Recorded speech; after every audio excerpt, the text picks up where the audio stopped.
ഓണത്തിന് തൊട്ട് മുമ്പ് നമ്മൾ വീട്ടിൽ പോകുന്നതിന് മുമ്പ് ഇവിടെ കുറച്ച് സദ്യ ഉണ്ടാക്കാൻ വെച്ചിട്ട് എല്ലാവരും കൂടിയിട്ട് ഇരിക്കുമ്പോൾ ഞങ്ങൾ 4 പേരും കൂടിയിട്ട് കഷ്ണങ്ങൾ, സാമ്പാറിനുള്ള കഷ്ണവും അവിയലിനുള്ള കഷ്ണമൊക്കെ നുറുക്കാനിരിക്കുകയാണ്. കുട്ടികൾക്ക് പയർ നുറുക്കാനായിട്ട് അവർക്ക് കൊടുത്തു.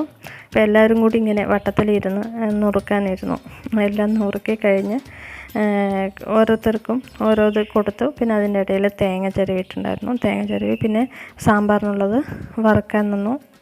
വറുത്ത് തേങ്ങയൊക്കെ ഇട്ടിട്ട് സാമ്പാറിനുള്ളത് വറുത്തു. പിന്നെ അതിൻ്റെ ഇടയിൽ തന്നെ ഞാൻ പരിപ്പ് വേവാൻ വെച്ചിട്ടുണ്ടായിരുന്നു. പരിപ്പ് വേവിച്ച് കഷ്ണങ്ങളൊക്കെ വേവാനിട്ട് പിന്നെ അവിയലിനുള്ള കറി ഇതിനുള്ളത് വേവാൻ തനിയെ വെച്ചിട്ടുണ്ടായിരുന്നു. പിന്നെ തേങ്ങ ഏകദേശം വറുത്ത് നന്നായി ചുവക്കെ വറുത്ത് കഴിഞ്ഞു.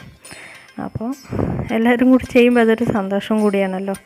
അപ്പോൾ ഇതൊക്കെ അങ്ങനെ വെച്ച് അത് സാമ്പാറിനുള്ള പുളിയൊക്കെ വെച്ചിട്ട് ഇത് അവിയലിന് തേങ്ങ ചതച്ചെടുക്കണം. കഷ്ണങ്ങളൊക്കെ വേവാനിട്ടതിന് ശേഷം ചതച്ച് അതിലേക്ക് ചേർത്തിട്ട് തൈരും ചേർത്ത് പിന്നെ അങ്ങനെ ഇറക്കി.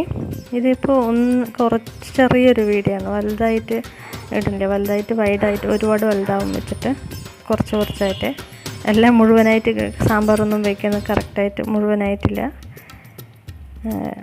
അപ്പോൾ അവിയൽ ഇറക്കി. പിന്നെ സാമ്പാറിനുള്ളത് അരച്ചെടുത്തു. പിന്നെ പയർ വേവാൻ വെച്ചിട്ടുണ്ടായിരുന്നു. പയറുപ്പേരി, രസം, സാമ്പാർ.